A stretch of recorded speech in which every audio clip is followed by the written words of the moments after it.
So ayan mga kabady, good morning. Ito po ang inyong kabady. Andito po ako ngayon sa Alfonso at naimbitahan tayo dito sa farm ng aking kabady. So ito silipin natin mga kabady, itong barangay Alfonso. Ayan, ito tayo sa farm. Napakaganda dito mga kabady at napaka-presko.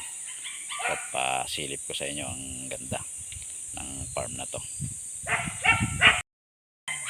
So ayan mga kabady, sa inyo ang ganda ng farm na to. Ayan, kain bunga ng mangga. Ayan. So pasukin natin.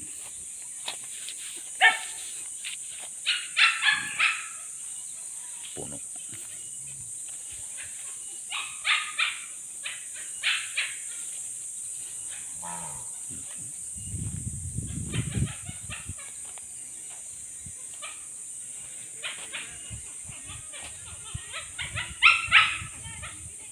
Pakatahimik dito mga kabady.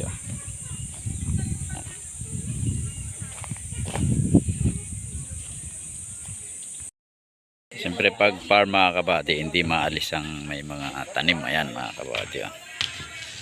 So ayan, may mga nakaseedling pa dito mga kabady. Gaganda ng mga tanim mga kabady. May sibuyas. Ito ano nga ba to? Maganda Ayan.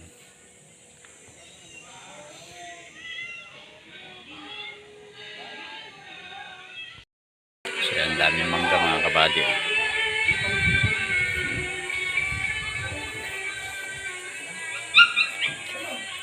Mga normally na sa isang farm ang may mangga.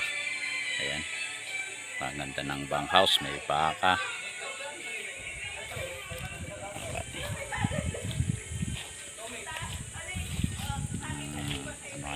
Kalamansi.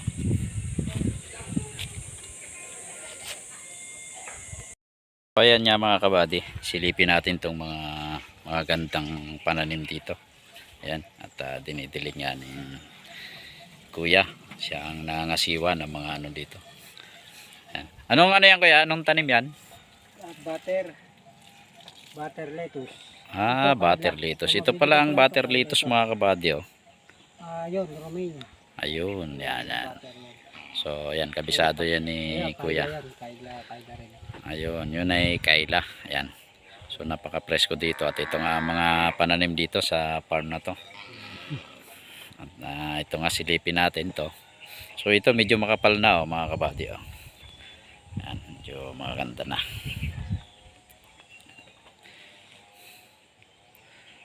So at yan si kuya nga.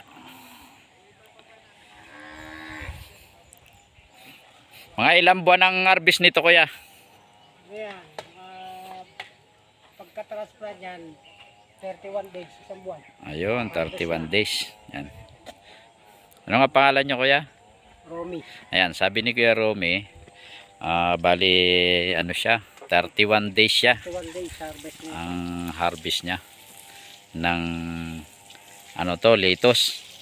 Dati kasi pagka wala kang knowledge, sa kang alam, basta ang alam ko lang lettuce at saka pagka kakainin na yan. Ayun pala, may kanya-kanya rin siyang ano klase ng lettuce yan. Kumbaga sa ano, mayroon tong class A o class B na klase ng lettuce.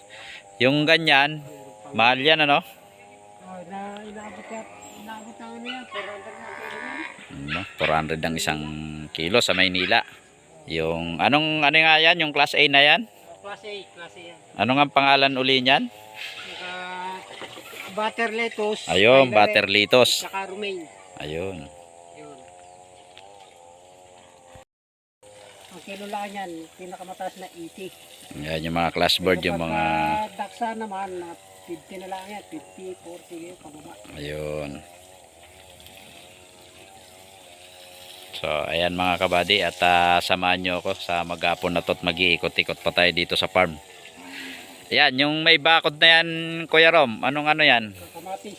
Yan, ayan mga kabady, naka-ready na rin ng Vitamin na. yan, yung mga sumisibol na. Ayan, yung mga ano ni Kuya Romy. Mga inaalagaan na kamatis. Mga organic. Organic ito lahat. Ayan, lahat pala to ay organic.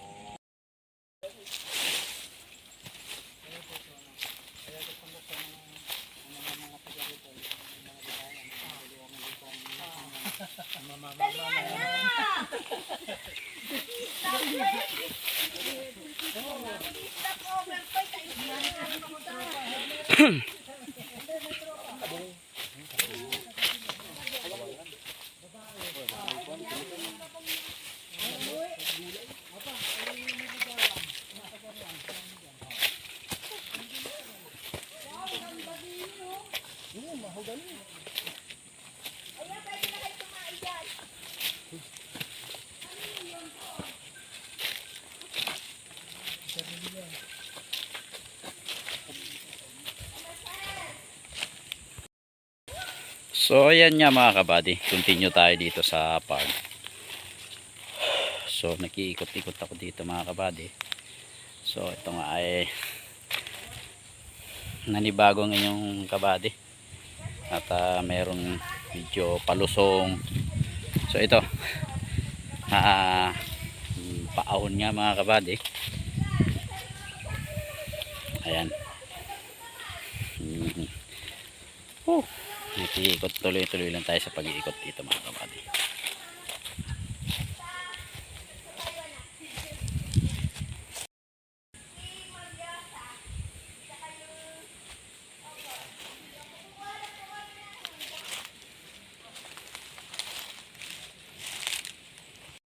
Ayan, may mga baka dito mga kabady. Oh.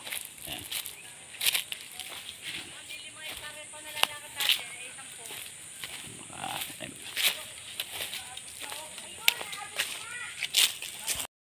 So ayan nga mga kabady, pag ikot-ikot ko dito sa farm, ayan may napansin ako ditong ito, parang bukal to mga kabady, oh. Bukal, oh. Napakaganda. Ayan. So ayan, napakalinis ng tubig mga kabady, oh. Ang sarap sa pakiramdam ng ano na to, lagaslas ng tubig, napakalinaw. So ito nga mga kabady, nag-standby muna ako dito sa may bukal. So ayan mga kabady, medyo inimalay yung kabady. Ayan, tingnan nyo, papasail sa inyo mga kabady. Ayun, mula doon sa taas, ayan, doon ako nanggaling. So ito nga pababa. Tapos ayan mga kabady, silipin nyo, meron naman dito, ayan, pataas. Ganun, kaluwag ng area na ito mga kabady. Ayan nga mga kabady, nakapag-ikot-ikot na kami dito sa farm. And then ito, ayan, ayan pa ang ating ibang kasama. So nag-relax kami dito sa napaka-preskong Mga fish. mga bukal, sa bukal to na ba de? Bukal to, ganda oh. Ayan, Mga fish, nagte-therapy. yun, napaka-presko oh. Gandang ibon. Sige po, gandang ibon puti. Ano yun? Dito ba yan? Ibon. Mga siyempre pagka ganitong virgin forest pa, napakaraming Kita. magagandang ibon. Ayun, teka. Water resistant. Sabi.